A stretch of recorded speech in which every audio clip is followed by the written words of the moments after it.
What's up, tribe? How you guys doing? We are back for Love and Marriage Huntsville, Season 8, Episode 13. But before we get into that, make sure that you guys have already gotten your Black Girl vitamins. Some of you have reached out to me and let me know that you have ordered, and I appreciate it oh so much. Make sure that when you get over there, you use your discount code ReallyBTV. It will get you 20% off, you guys. That's a good little chunk of change, okay? So make sure that you guys are getting your Black Girl vitamins, and let's get ready to get into this review, honey. All right. Hold on, let me come up on camera. How about that?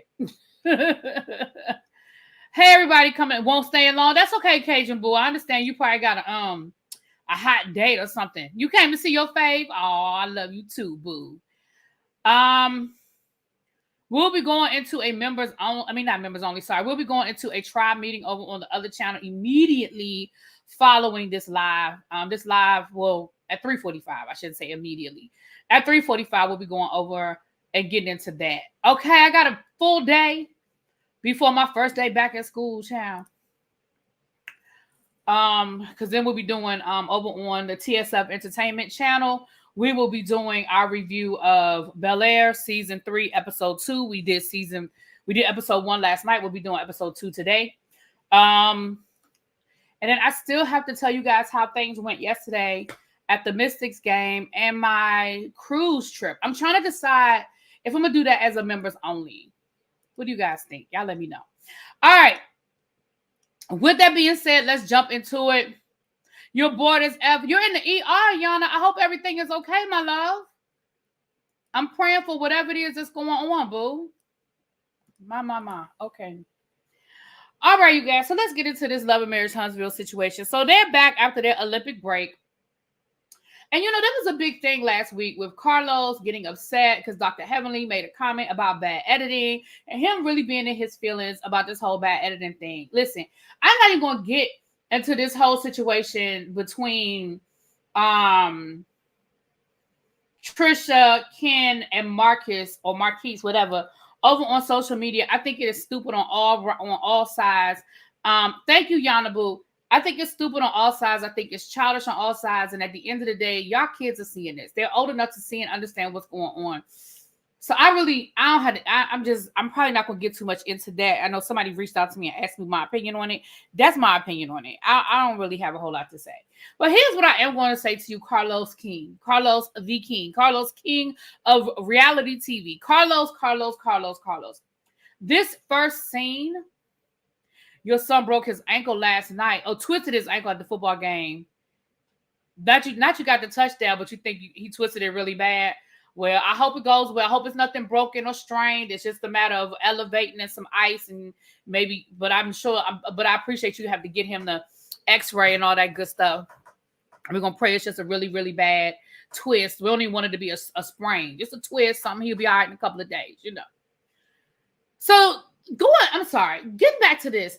This first scene is a perfect example of what people are talking about when they say that your editing is off and it makes the stories not fluid. Now listen, understanding that this is a reality show, we get it that scenes are produced.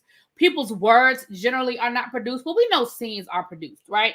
So this scene where Melody is having a class on her property ownership or what have you class, we know Melody has done this before. We've seen this in other episodes, and it's great. Listen, I think this is a great thing for people who are interested in getting into real estate, contracting, flipping houses, all of those things. I think this is a great thing. But here's where I have to start side-eyeing stuff. You thought it was a good idea to call Sonny? Just out the clear blue, you say, this class reminds me of Sonny. Because I know that Sonny, she flips houses. So let me go call my girl.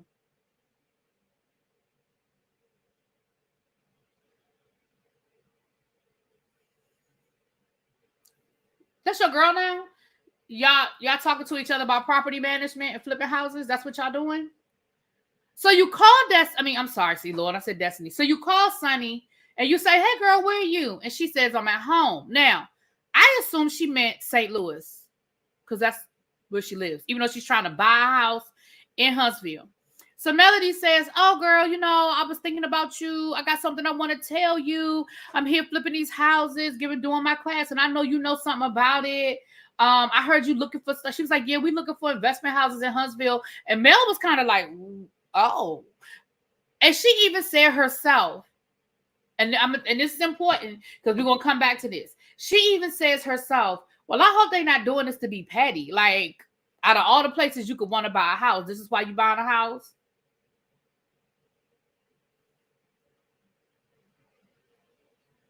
So then she says, are you coming to Kimmy's thing tonight? Why, if she's in St. Louis, why would she be in Huntsville that night for an event for Kimmy? Why would you even assume she's invited?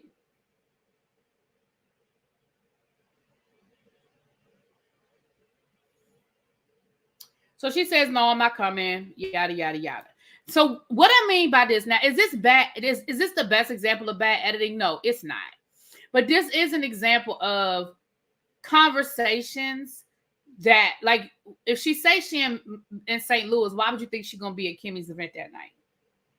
That's not the best example, but when I heard it, I was like, girl, that don't even make sense. If the woman just told you she was in St. Louis, why would you act like she, and even when she said, no, I'm not going to be there, Melody was like, really? Yes, really. Why would she be in Huntsville? So anyway, then we have a scene with Nell,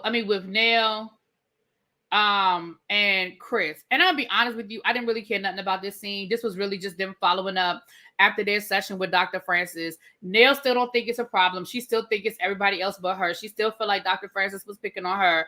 And basically what Chris was trying to do was say, listen, the kids ain't going to change until we can't change, right? The kids are not going to stop asking until we start saying no. We got to be a united front. And did you understand what Dr. Francis was saying? She was like, yeah, I get it. Dr. Francis said that I yell and you listen. I get it. I get it. And I was like, so honestly, that was really all I got out of that scene. So we can move on from here, child. She is blaming her son, but Yana is there for that. Oh, child. Cajun is in the chat cutting up. So honestly, this scene, I'm not gonna say it was a throwaway scene, but who cares? Like, it is what it is. Mel's fakery be on autopilot. Child, we're gonna get there because because again, Mel really confused me this episode. And again, Melometers, don't come for me. This is not the place for you. I love and respect everybody having an opinion. And if you can voice your opinion respectfully, I don't have no problem. But I'm telling you now, your girl, and this is to the Melometers. This isn't to people who just like Mel. There's a difference. I have explained that. There's a difference between people who like Mel and Melometers, okay? So this is for the people who are Melometers. This might not be the place you want to hang out. I'm just telling you, this episode, it might not be it, all right? Because I felt like in that first scene, Mel felt the same way. Like, well, why are y'all coming here? Are y'all just coming to be petty? Are y'all just coming to be shady? Moving forward. Actually, I'm going to just go ahead and say this, and then I'm going to jump around, and then I'm going to come back.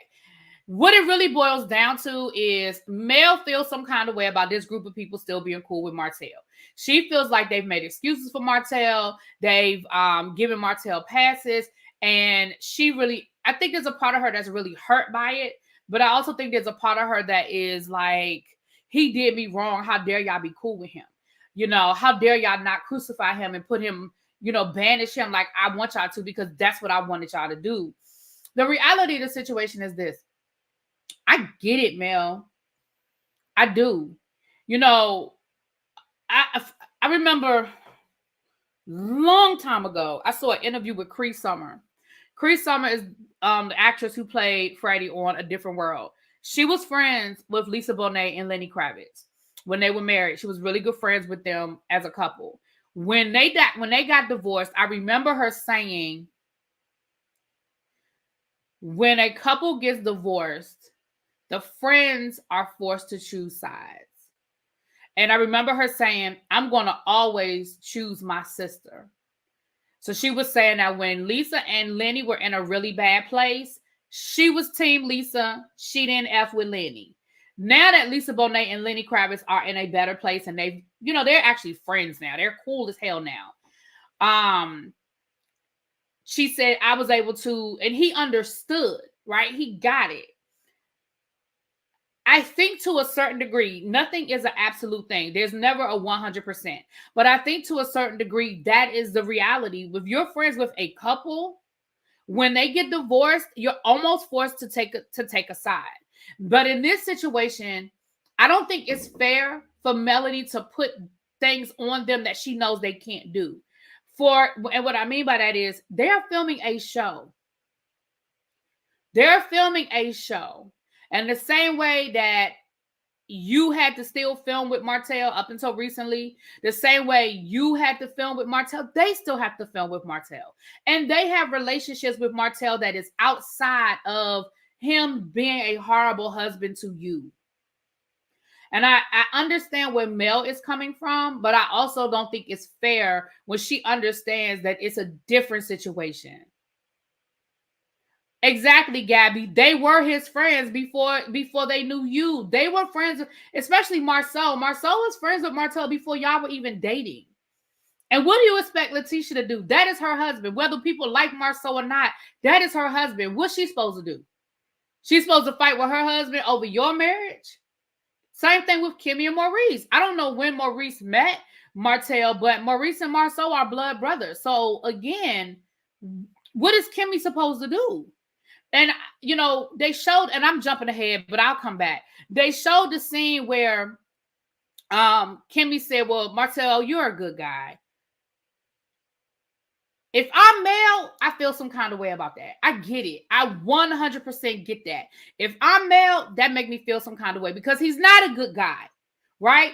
He cheated on me multiple times. He had a baby outside of our marriage. He did this, he did this, he did that. I get it. From that aspect, if I were Mel, that would hit me. However, I honestly think Kimmy was speaking of the totality of her relationship with Martell.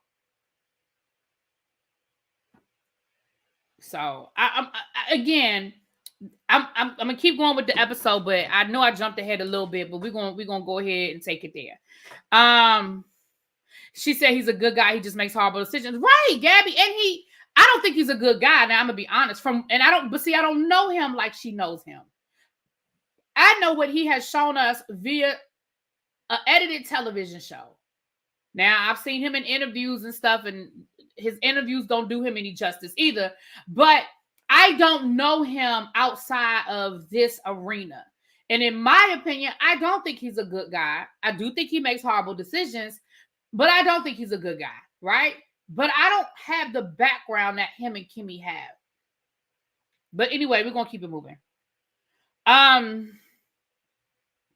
That hit me, and I'm not Mel because I don't see him as a good man at all, but I completely understand what you're saying. Right, Yana, I don't either. I really don't. But again, I don't have that background. But I also don't think it's fair. Anyway, I've said it. I don't have to keep dwelling. I done said it. Y'all get my point. Okay, so because we're going to keep going.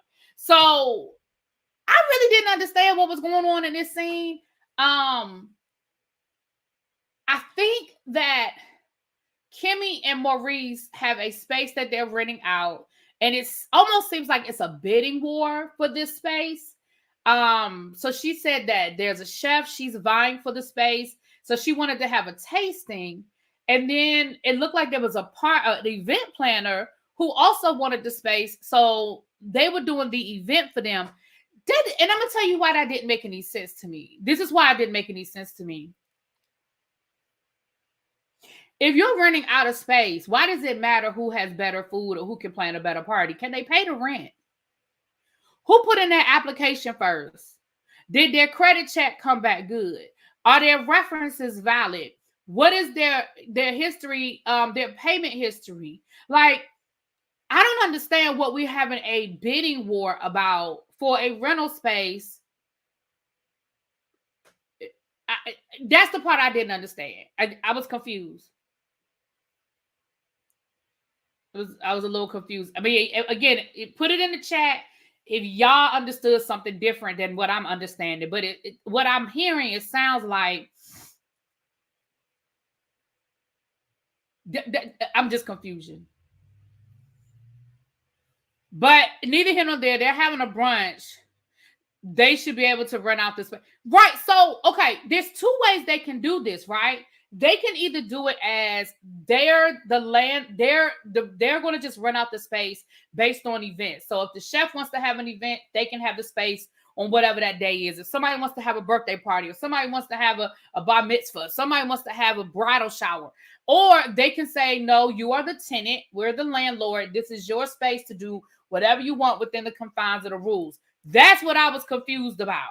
I thought it was about dates and payments. I never had to bid for a rental space. It's not even a thing. I was just confused. So again, maybe, and I'm not even being funny, I just didn't understand. But we were having a brunch at night because, once again, remember when Melody was talking to Sunny, Melody said, are you going to Kimmy's event tonight? But then when they got there, Kimmy said it was a brunch. But then that lady was serving dinner food. Because her first course, first of all, whose first course is yams, green beans, cornbread? Isn't the first course usually a light course? Like, even when you go places where you get five course meals, it's still a light. It's a salad. It's a soup. It's an appetizer. What? That lady was like, I'm going to serve y'all. And that was a full Southern dinner. And then she going to say, save room for your second course because that's going to be chicken and waffles. What? And I'm just still confused what the tasting was for. But neither here nor there, we have a tasting. Everybody's there. Sunny and Moses aren't there because I told you they still in St. Louis. Destiny didn't come. We found out later on. Destiny said she said she was on a date. Then she said she was out of town. Now let's be clear, both things can be true. She could be on a date that was out of town, but neither here nor there, child. She, And then Kimmy was like, well, you could have bought your date. You could have bought your date. And Destiny was like, the hell I was gonna do that. I don't blame you on that one, Destiny. Destiny, I don't blame you. She said the hell I was gonna do that.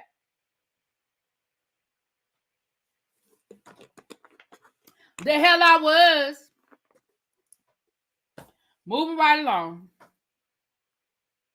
I've heard that some people have salad as a second or last course. I have heard of that before because that salad is like roughage and it's supposed to help, push everything through. I have heard that. And I've even heard of dessert being first. But I ain't never heard of stuffing, yams, green beans, cornbread, fried chicken, pork chops being no first course. I ain't never heard that before. Now, again, I'm not as cultured. I haven't been to like these. Well, I have been to a Michelin star restaurant, but I haven't been to like one of those, you get all the different courses. I mean, I've gone to restaurants that have the different courses. The cruise has the different courses, But, girl, I just wasn't. Anyway, moving right along. So, everybody there, like I said, except for Sunny, Moses, and Destiny. So obviously, since none of them are there, the only conversation we can have is a conversation about Sunny, Moses, and Destiny. So the first half of the conversation is basically about Sunny, Moses, and Destiny and how everybody feels about the situation. And here's where I'm going to side-eye Mel again. Because Mel was sitting there, she wasn't saying nothing, and I can understand that. She was like, I ain't about to get into that because I don't feel like anybody is here to defend themselves. And so I don't have nothing to say about that. On one hand, I'm with you on that one, Melody. But the flip side of that is I don't feel like anybody was saying anything wrong. And I don't feel like anybody was saying anything that they did. Everybody said they talked to Destiny. They talked to Sunny. This is what Sunny told us. This is what Destiny told us.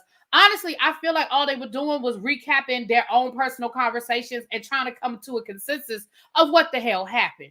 I don't feel like Kimmy was being two-faced. And the way Mel went back to Sunny, it made it seem like Kimmy was just sitting there talking shit. What Kimmy said was, listen, I feel, I do have a special bond with Sunny because when I went through breast cancer, she was there. And she prayed for me and she was kind to me and she did things for me. And I respect that, which is the reason why I was open to a conversation with her, which is the reason why I did want to hear her side of the story, which is the reason why we did invite Sunny and Moses to out to eat with myself and Maurice. Yes, I do have a connection with Sunny. However, I think that situation was wrong because You fall in love with who you fall in love with, but it's a way that you resolve a situation, which is all I have been saying from the beginning. At the end of the day, Destiny, that man don't want you or whatever the situation is, and he moved on and she moved on. And do I think it was some sneaky link going on? Absolutely, I do. I absolutely believe that those two relationships overlapped, right?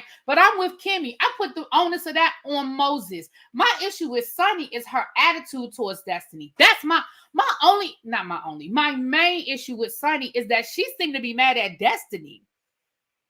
You know what? Right, Yana, decency and in order. So I do not feel like Kimmy was talking shit about Sunny, and I feel like that's how Melody went back and made it seem like all them women was just talking shit about her, and they weren't.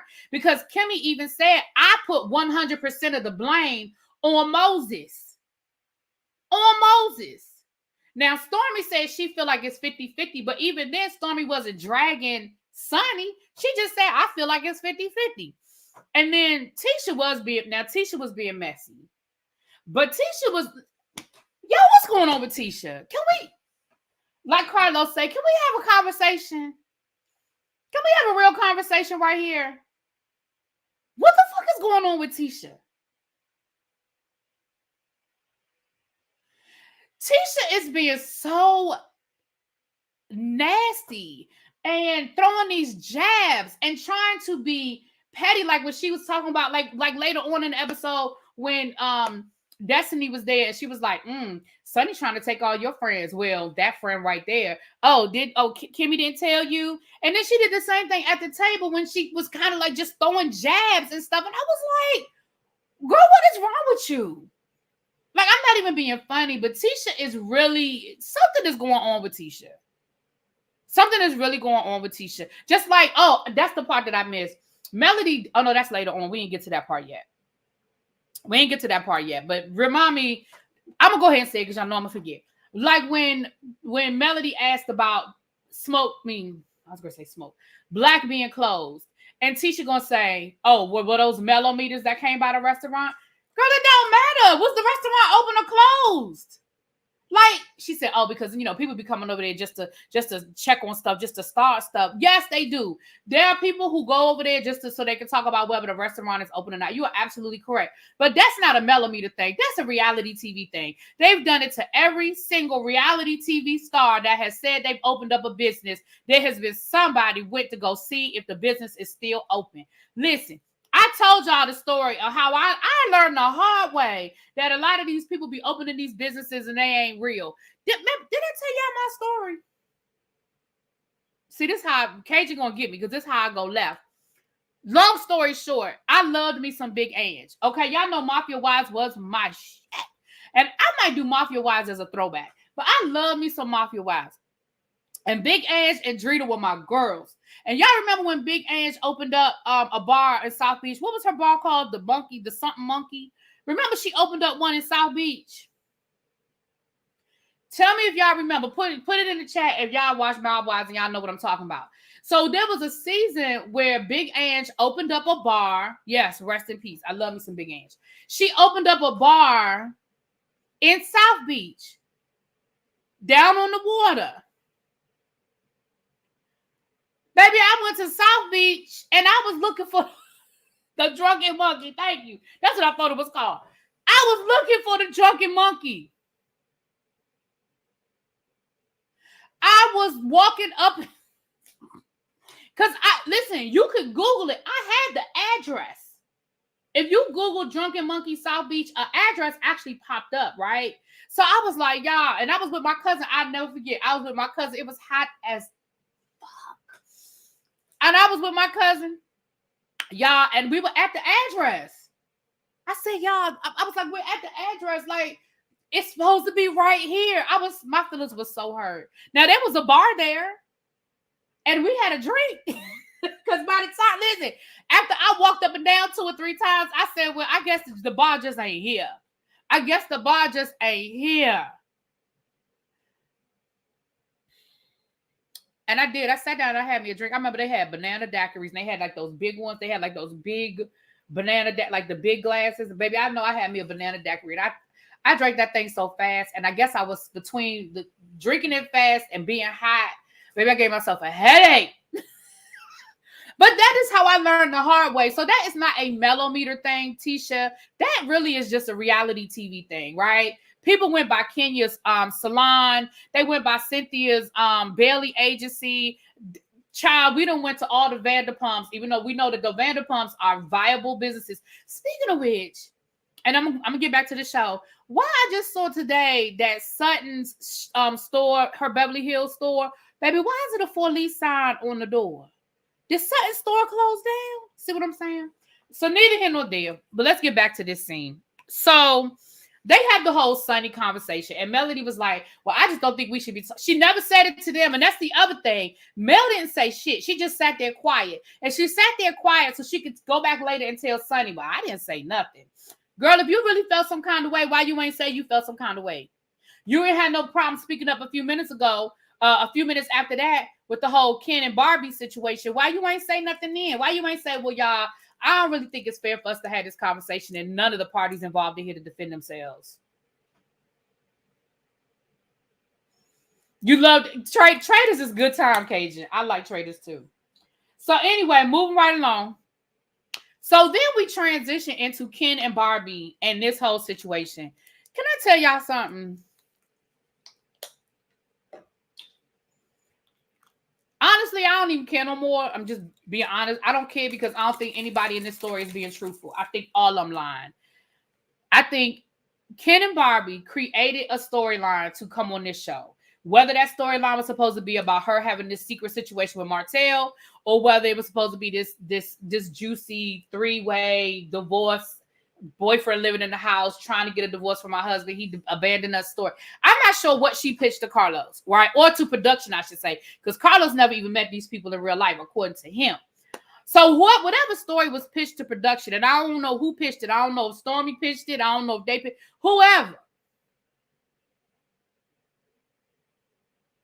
Yeah, I agree, Cajun. I think they should balance it out. I don't think it should be all reality people. I think it should be, and even though in the first season of Traders, those were a lot of those people were like that black guy was a TikTok. He was real big on TikTok and some of the other things. But I agree. I don't think it should be all reality. But moving on. So first of all, they've known each other since. Let me start from the beginning and work my way up. If I'm going to go by their version of the story, Ken, you were out of order. Even if I go by the story they told, as confusing as it was, Ken, you were out of order. Because it sounds like you slid in that woman's DMs. No, let me rewind that. I'm sorry. Let me put a pin in that. Ken, you were not out of order if you didn't know she was married. Let me put a pin in that. If you saw her, she looked nice, and you slid into her DMs, Trish, you were wrong. If you were married at the time and you did not tell him, I appreciate you thinking I'm beautiful, but I have a husband. Because let's be clear, ain't no man sliding in your DMs just to be your friend. We're going to call a thing, and y'all ain't got to like what I'm saying, but I'm telling you what I know. Ain't no man sliding into your DMs to be your friend. Now, if you had met him at a dinner party and then y'all became social media friends, people do that all the time. You meet somebody and you're like, oh, okay, cool. Follow me on Instagram or what's your Facebook or whatever. People do that all the time. Okay? But ain't nobody sliding into your DMs to be your friend. No man is sliding into no woman's DMs to be her friend. Now, according to Marquise, he found messages from Ken wanting to perform oral sex and everything else. And that's when he said he was still living in the house. And I'm going to tell you something. I believe Marquise. Let me tell you why I believe Marquise. Because Ken told on himself. I don't know if they edited it out or people were just talking over him. Because Ken even said, well, because when Marceau was asking what kind of messages, and they was like, oh, well, we were just, we were just, hey, how you doing? And then Ken said, I mean, if anybody said anything inappropriate, it was me. But before he could finish what he was saying, either it was edited out or Marceau was talking, or so many people were talking over him. He didn't finish that statement. But if you heard what he said, well, if anybody was going to be inappropriate, if anybody was inappropriate, it was me. So that's where I say, okay, then you were wrong. If you knew this woman was married and you was in her DMs saying stuff that was inappropriate, you were out of order. It does not matter whether her and her husband were going back and forth. He was living there, not living there. They was single. You were out of order. Ooh, knocked over the bottle. Thank you. Thank God it didn't break. And Trish, you are the most out of order because you are the central point to this situation. You knew you were married. Whether the relationship was good or bad, it does not matter. You knew you were married.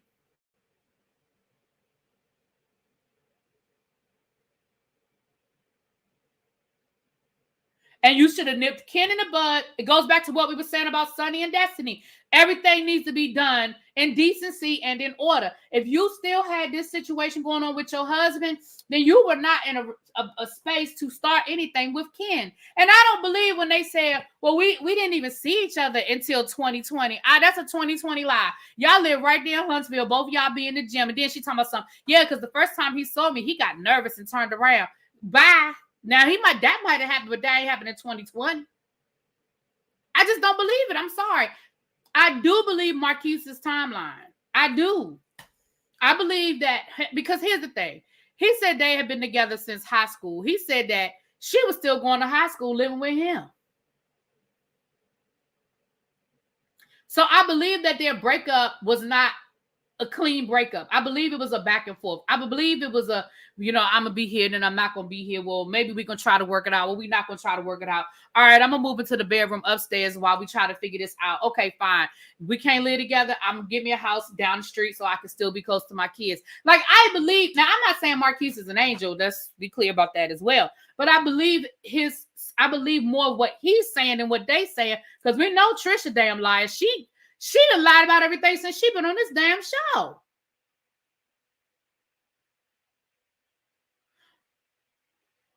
According to Trisha's Instagram, Marquise was also cheating, so this was probably get back. And I believe that too. Listen.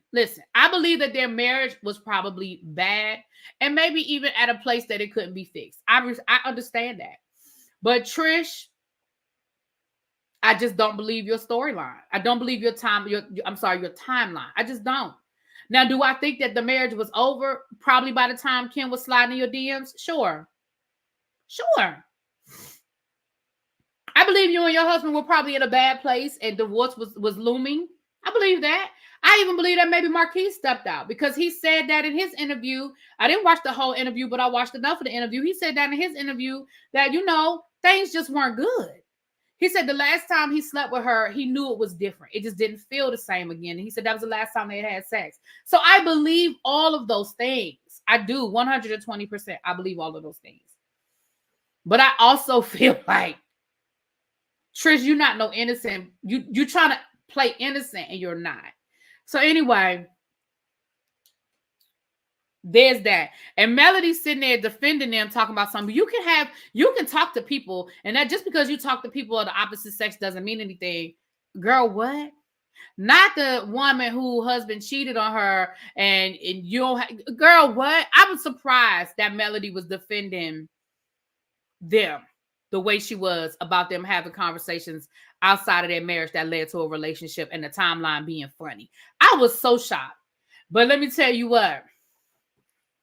When Letitia, because it's probably going to be Tisha messy ass, slip up and let Melody know that Tisha and Martell got a history, I bet you her opinion changed. Mm-hmm.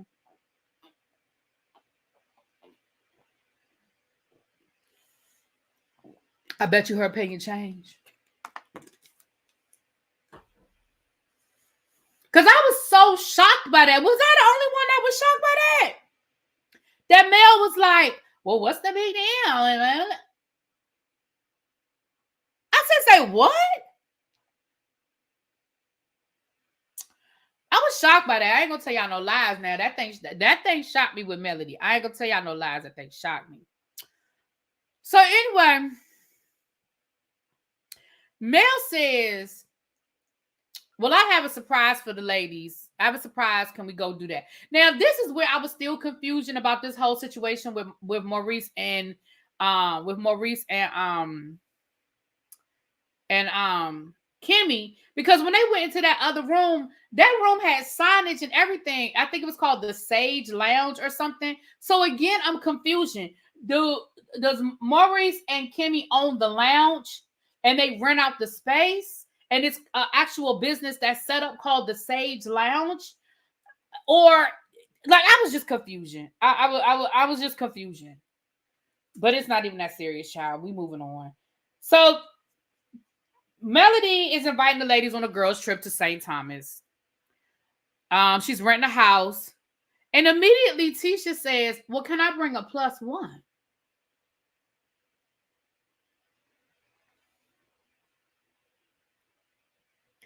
Tisha, you messy as hell. You are messy as hell. Your +1 was Destiny.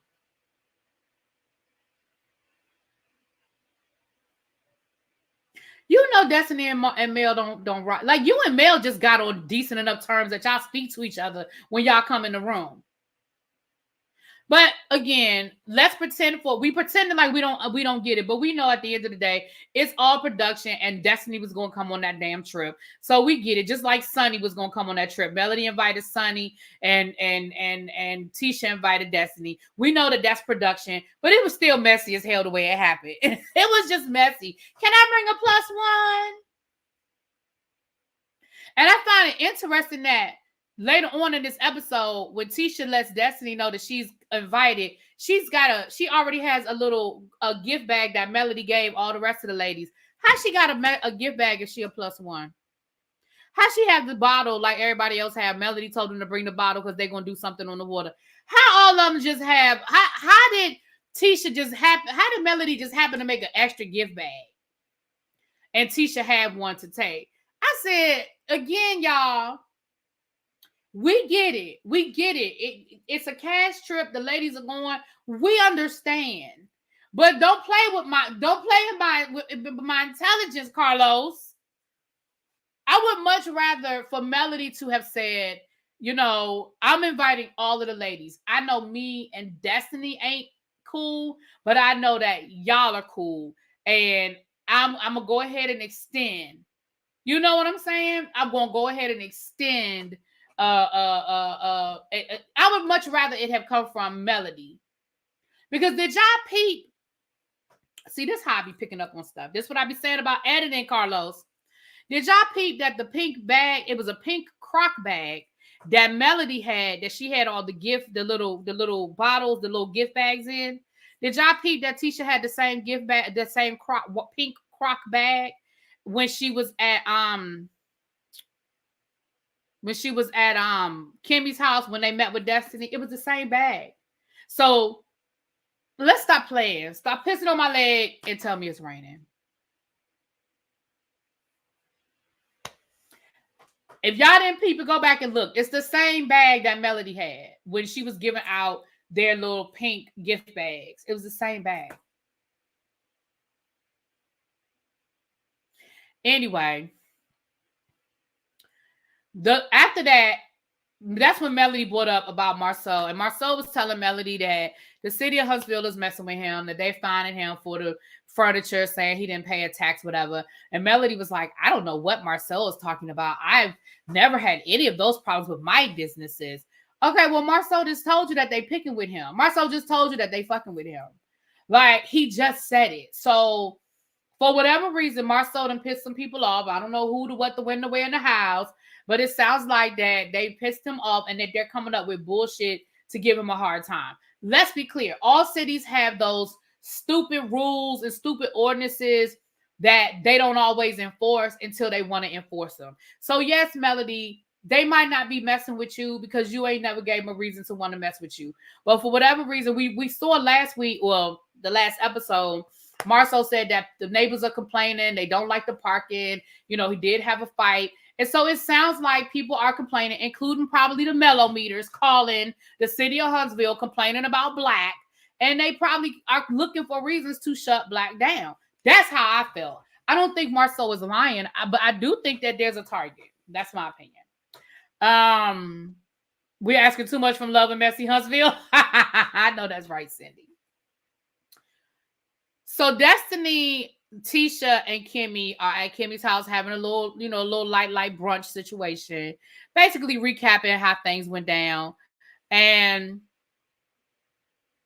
that's when and Destiny said she feels some kind of way about all of them being cool with Sonny and Moses, but it is what it is, right? Because she gets it. She gets it. It is what it is. So maybe she would have been invited. No, Marceau is lying. Okay, Marceau is lying. Okay. Well, Destiny was supposed to be at the brunch with them. Right, Destiny was supposed to be at the brunch, but then why is she a +1? You see what I'm saying? It can't be both. Either it's, girl, I was going to invite Destiny. Here's her thing. Give it to her when you see her, or that's the +1. It can't be both. That's all I'm saying. It's one or the other. And I'm fine with Melody inviting Destiny. I'm okay with that. But Tisha was like, Destiny is my +1, blah, blah, blah. Then it can't be both. Either she's invited or she's a +1. That's all I'm saying. Okay, well, tell me, love is dope. You said Marceau you said no, Marceau not lying. Oh, thank you. Yeah, I thought you were gonna say Marceau lying. Yeah. And that's what I'm saying. Like, don't get me wrong. I've seen it happen with businesses. You'll have one business and have absolutely no problem, and it'll be another business for whatever reason it is. They'll pull out every law, ordinance, statute. They'll pull out a statute from 1872 if they can. Okay. The deacons the deacons at Progressive Union have given Marceau a hard time since Black has been there. Right, and I agree. I believe that because they're still in the Bible Belt, and here he is opening up a cigar lounge, a bar. You know what I mean? Like, I believe they're giving Marceau a hard time. Now, don't get me wrong. I know people don't like Marceau, but I believe they're giving Marceau a hard time. Moving on. So this last scene, we have Melody taking Sonny out shopping for this trip.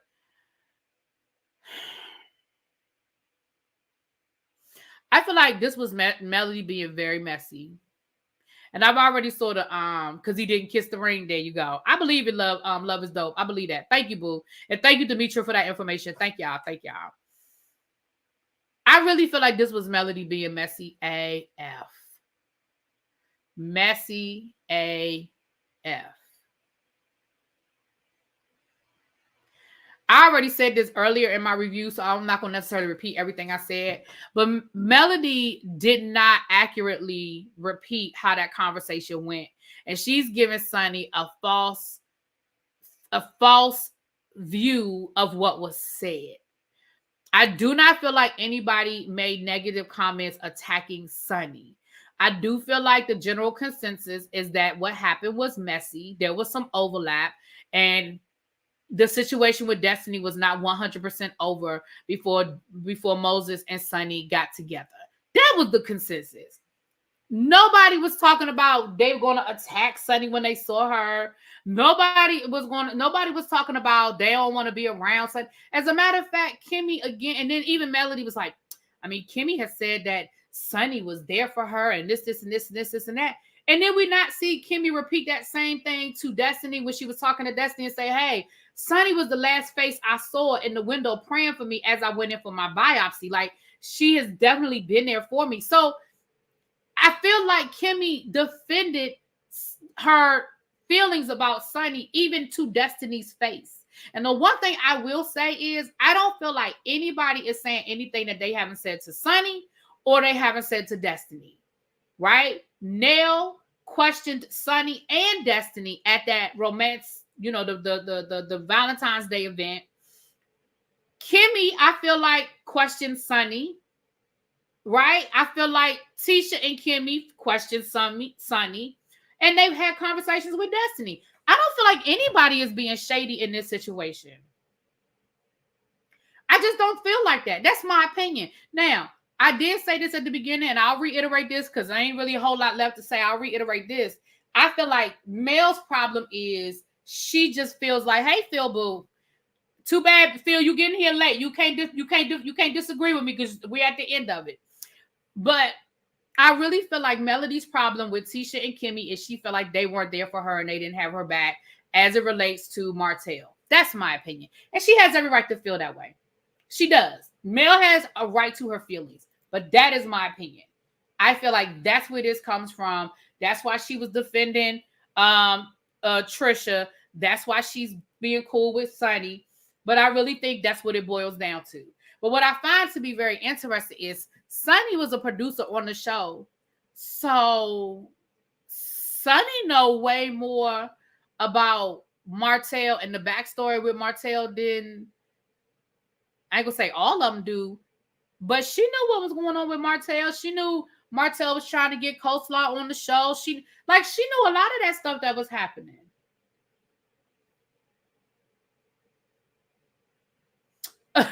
Miss Gigi said, I'm late, but this episode was a bunch of who shot John. None of them women has girl code, and some lie more than others. They're all messy, messy, messy. You know, this is what I'm gonna say. I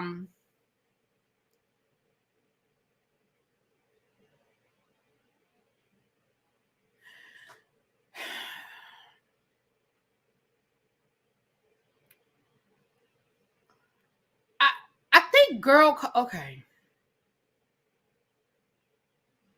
See, I can't go down that road without going too deep left, but I don't feel like there's any foundation there for a girl code. Even if we go all the way back, I do not feel like there was a foundation there for girl code. If we go back to season 1, and I know a lot of people hate when I say these things, but we go back to season 1, I don't know what Mel expected from Tisha and Kimmy. Mel knew about Coleslaw. Mel was very knowledgeable about Coleslaw. Mel was choosing to stay with Martell. If I'm Letitia and I got a girlfriend who has a husband who she has caught cheating on her, who she knows cheats on her, knows who the person is, remember Martell and Melody had separated and they got back together. I'm not sure what Mel wanted from Letitia. Now, Mel has said, if you go back to season 1, Mel said that she felt like Tisha wasn't there for her. Tisha didn't reach out to her. Tisha didn't call her. Tisha wasn't there to support her as a friend when her and Martell were going through what they were going through. But fast forward to the present, what we now know about Melody is Melody cuts people off and Melody shuts down, which is what Letitia said. If you go back to season 1, that is what Tisha said. Tisha said, I tried to call you. You changed your number. You didn't call me back. And Mel's response basically was, well, you didn't try hard enough. So when we talk about girl code, we got to go all the way back to the beginning. Now, in the beginning, Tisha and Mel were, I'm not going to say friends, but I'm not sure what Mel wanted from Tisha outside of that. Then let's get into Kimmy and Mel.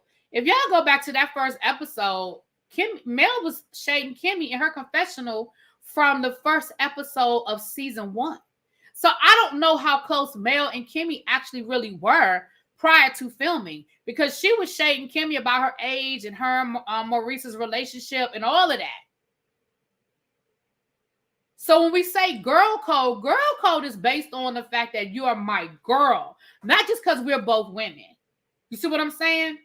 So if we fast forward until now, going back to what Miss Gigi said when she said, "Don't none of them have girl code?" You're right, but none of them owe each other anything, because we're gonna even go to Destiny. Now, Destiny, you cool with Tisha and Kimmy now because you and Melody done fell out. But let's go back to when you and Melody was cool. You had all the smoke for Tisha and Kimmy. When you and Mel was cool, you had the smoke. So again, I don't know where the girl code starts with this group, because at this point, they just co-workers. You know what I'm saying? At this point, they're just co-workers. That's my opinion. Right. Destiny was loyal to Mel, and she had smoke for Tisha, and she had smoke for Kimmy. Let's not pretend like, let's not pretend. So, yeah, they cool now. But again, I don't think that they're, and the one thing, like I said, I think that they're at least telling her to her face. Listen, I met with Sonny and da-da-da-da-da. Who's calling me? So anyway, y'all, that was the episode. That was pretty much it. The next probably 2 or 3 episodes are going to be them on this trip. And then I guess by the end of the season it'll be over.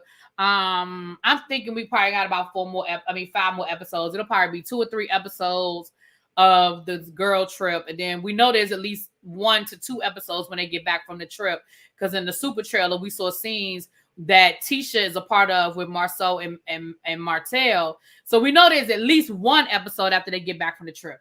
So I'm thinking it's going to be about 4 or 5 more episodes. Will we get probably? Oh, I'm sure there's going to be a reunion. You know, come on, you know Carlos messy ass gonna get all of them on that reunion. And let me tell you this: expect to see Trisha, Ken, and Marquise take center stage at this reunion. That's all I'm gonna say about that. Sonny, Moses, and Destiny. I think that storyline was sort of a dud because most people are just over it.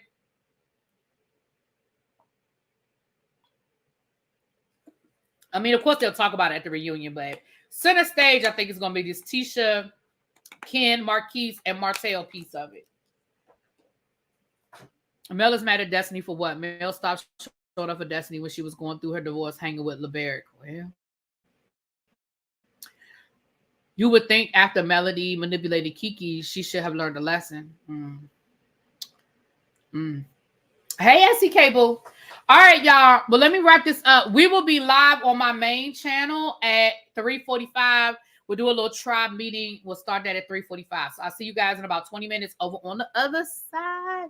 If you're new to me and you found me because of my reviews and you don't know about the other side, ReallyBTV is my main channel where I do celebrity news and gossip, and we do other things over there. So meet me over there. If you're not subscribed over there, come on over. Come on over. We have a good time on that side. All right? All right. I'll talk to y'all later. Mwah. Peace.